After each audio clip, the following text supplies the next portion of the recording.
Alright, hey guys. I hope you guys are staying alive out there, washing your hands and whatnot. I finally got a GoPro set up, and we'll see how this goes. I'm not sure exactly how all this is supposed to work. I'm not used to doing this kind of thing, but it's a good thing.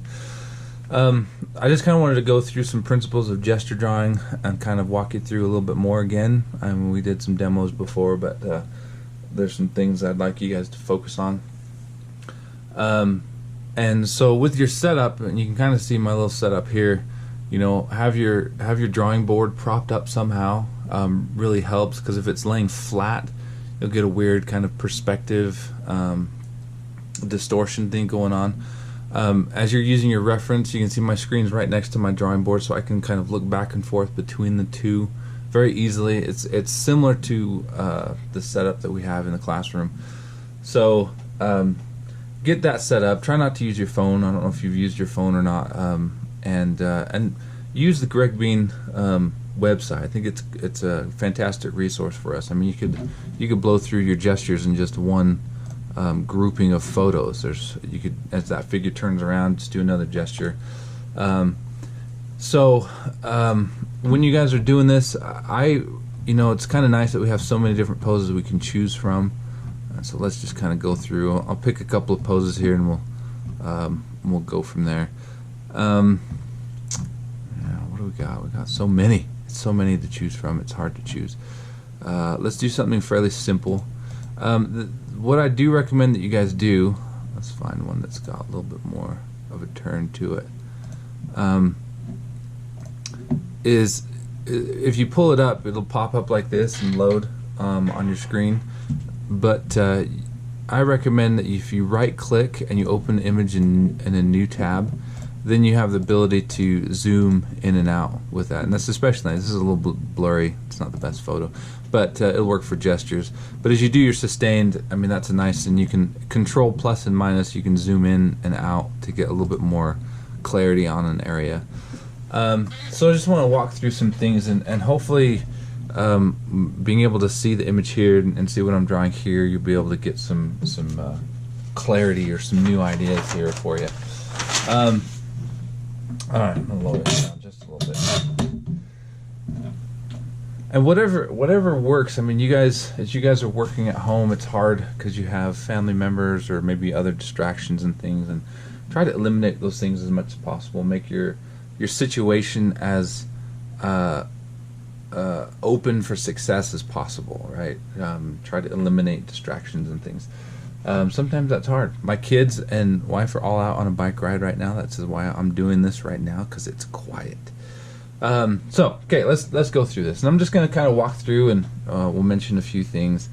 I think that line of action, hopefully you're starting to understand what line of action is, and in seeing kind of a broader sense of line of action, how it works with both the sustained and the gesture drawing, right? How that kind of lays that framework of the foundation for it. Being able to use the side of your chalk, being able to work very generally.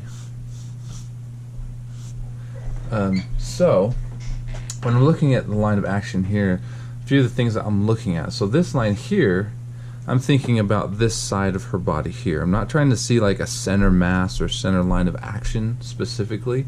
This line here is kind of, maybe looking at the rib cage through here. I'm looking at this.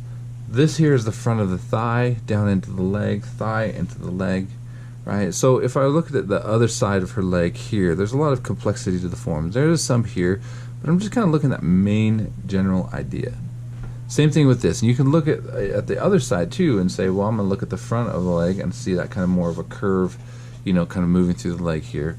A little bit of the hips on the back side here, right? Just trying to see that kind of action to this action here, that curve here. Even the arm, trying to see the direction of the arm, a little bit of the curvature of the arm, a little bit of this. It's not completely right. I can see right now that this, coming in here is not right, but I'm trying to get some of the energy. Even on the head, seeing the top of the head, front of the face, just trying to get some of those actions. I've got the figure placed now. I know where I'm going to work within, And so really now it's a matter of refining. We talked a lot about this during midterms. I talked with a lot of you about it. It's not necessary to go through and kind of softly place all the forms side to side, landmarks, things like that, and then start coming through and refining. You can do all that in the same kind of process.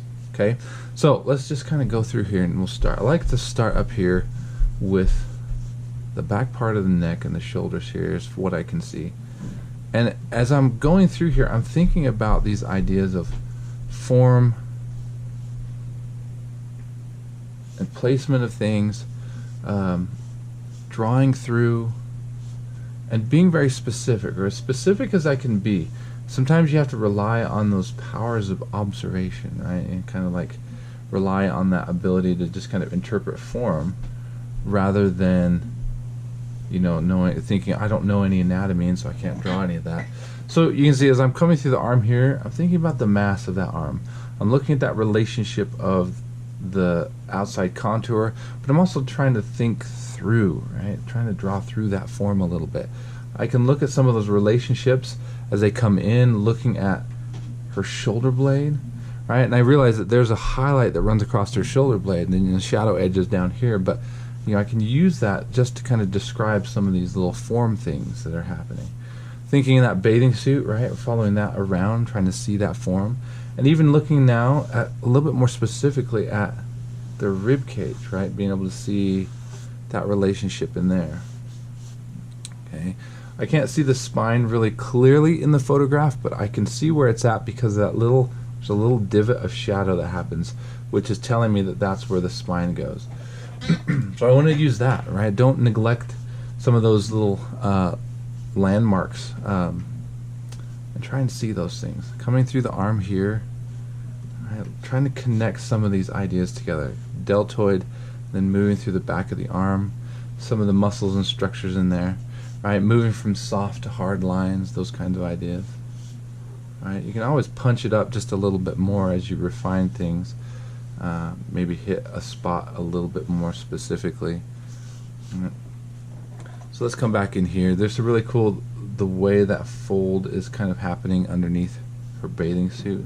So we can hit that just a little bit more, and then the way that form is kind of coming out from there into the hip and then across around the bathing suit, right? And so we're trying to get a little bit of that flow, right? That little visual flow. We can then also kind of throw in a little bit of the rib cage and the spine here, okay? And also see, I'm just going to refine some of that idea there of the rib cage. Okay, I'm also seeing, just very subtly, that little bit right there, right? That's the pelvis, and I know that that goes around. It goes up above the bathing suit, and it moves around. So I can use that little bit of a lighter line, a little bit of softer line, and that starts to get this sense of like form overlapping this form, which sits with this form, which sits with this form, right? And so you start to get the sense of 3 dimensions. Jump back in here. There's a little bit of that shadow shape with where the scapula or the shoulder blade sits up in there. Maybe let's bounce back up in here, and we'll just kind of refine the head just a little bit. And again, you guys, don't be afraid of the head. I think that we kind of go through learning the head, and then all of a sudden we're still kind of moving through the head in the same way. We're just kind of like looking at just making a ball on top of the neck. But think about just kind of simple things like there's the eye socket. Maybe I can see like some of those plane structures, cheekbone, direction of the face here, connection of the neck, a little bit of the hair shape, right? Those are things that we can add in that we know about more. Now as we come down here, let's get a little bit more specific. Okay, feeling through some of these forms. So you're coming through the gluteus. Maybe I'll connect that through, right? I can kind of see where that line comes underneath. Right? You can see that line coming underneath. There's that shadow, but that's also form. And then you've got your bathing suit, which wraps around that form. All right, follow through a little bit. Don't be afraid to like go around that form and get that line to wrap around. Okay, coming across the other side, and then the way that that tucks in. Okay. Now let's do this leg here, right? Now it's certainly got this nice straight or this kind of movement through here, but it's also got a beautiful little interior movement here. Okay, we've got this curve of the thigh. We can also throw in, think through, maybe a little bit of our foreshortening. And this is especially important as we work from photographs, is to understand the idea of form to get a little bit more believability. I think when we are interpreting from the model itself, that we can see those ideas a little bit more clearly, and when we come to photographs, for some reason we kind of revert to just drawing contour lines.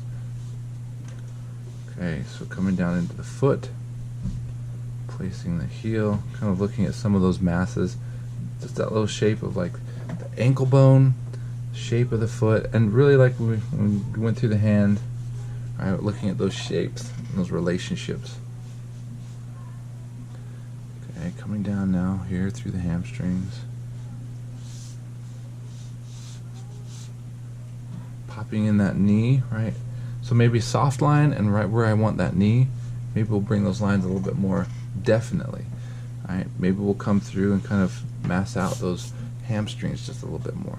Okay, this moves a little bit more to the front this way, coming in from the calf, and then even looking as that comes in, we've got that little H, right? The crevice of the knee there, and then kind of the mass of the knee right through there, and then that kind of comes down. We can pop that foot in there like that. Okay, and so really within 3 minutes you can get a lot of this done. I'm taking a lot longer than 3 minutes just because we're talking about stuff, but within 3 minutes you can get a lot of this idea done. When you guys are drawing, don't be afraid to work this way. When you pull an oval, you're thinking of length relationships and width relationships. You're also thinking in terms of massing in forms. Now that's not to say that everything has to be, you know, ovals and sausaged in kind of an idea, but this will help you to think about some of these relationships and see those forms through the interiors. A lot of you are still kind of doing like very much exterior contours, just kind of a silhouette. I want you to break into the form. I want you to really see through a lot of these ideas. Okay, let's do another one, and I'll try to see if we can do it a little bit quicker too. Let's pick one. There's just too many. Let's do one of this guy here. Actually, let's do one that's a little bit more twisty and turny. Maybe that's a little bit more of a challenge. So let's do this guy here. Okay. I'll try and talk less and do this a little bit quicker. Same principles. See if you can see the things that I'm doing as I'm drawing. I apologize. I don't think I'm gonna have music on this. Nice to have some tunes. Oh, that's a great. This is one of those opportunities when you can see like a relationship of one part of the body really relating to the other. That doesn't always happen, but when it does, it's like sweet, sweet sauce. Okay.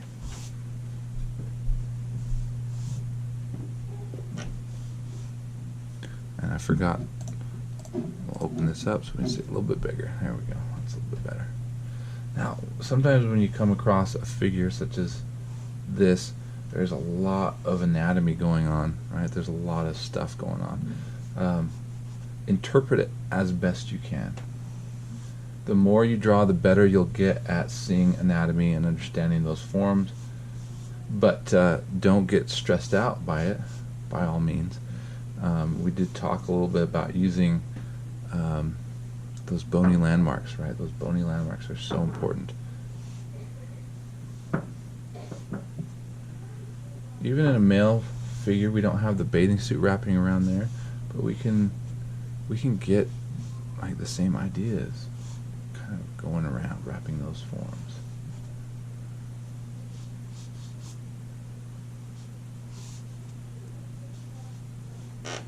And this side is so great. There's such an opportunity for these little bits of overlapping forms. Interior lines.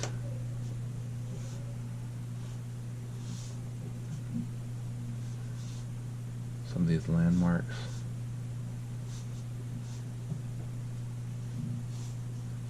And sometimes it's nice you can pull those little value shapes in. They can help you really define some of those ideas. This form really sits on top of this form right here. There's a lot of stuff happening with value. We don't want to explore that too much because we don't want to overcomplicate things.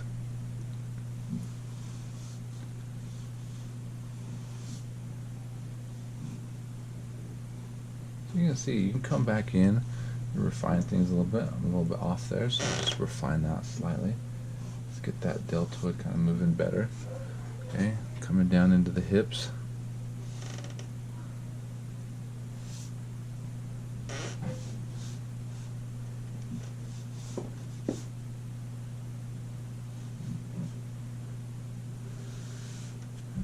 Remember we said at the very beginning of this semester, gesture drawing, you have to be businesslike, right? You have to think through very specifically those marks that you want to make.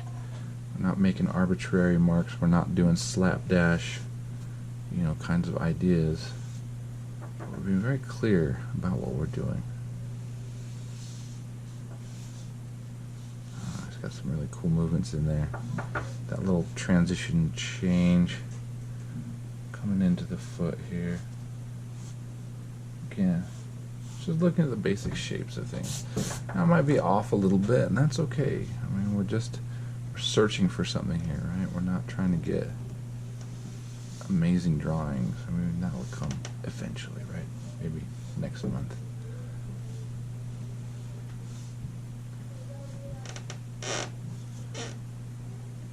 Maybe I need to get some of these musicians that are quarantined to create some kind of theme music for drawing the figure with Michael Barker. That might be weird. It might be weird. So I can see like this leg is feeling a little bit like two-dimensional. I'm going to throw in some of those little cross contour lines. Really think about those forms and get those to push in and out of space. Now, certainly you could come back in and render out some of these shadow shapes. You could come in and push lines a little bit more. Really, that's what we're looking at, right? We're looking at starting with that line of action, trying to see these relationships at the very beginning, and building into those, not allowing us to tighten up too much. And again, as you guys are pulling your lines, right, being able to pull those really beautiful thin lines, being able to pull those lines where you can like pop those little soft lines, a little bit of a harder line, right, where you can get some transitions, but especially being able to pull those really soft lines across the forms where you're getting those interior forms, right? Try to avoid too much of the same kind of line because it gets a little bit monotonous, right? We're talking about repetition, but also variation. So practice that as you guys are working on your gestures. I know that this isn't the most ideal situation. Sometimes it can be hard to work from the screen, but keep at it. It's really good. I think this is a great time to practice this, because once you get out of school, sometimes this is all you have, and so you have to deal with those setups and situations where you can't get to a live session. That's always the best, but a lot of times you're just going to have to work from reference, and I think it's great that we have this resource to use. I will try and do a sustained undraped figure and record it, maybe do a time lapse so you can kind of see some of that process as well. If you have something specific, I might do see if I put a hand demo together, because I know a couple of you asked about being able to see how I go about doing it. And we'll talk about edges and things as far as going into the future.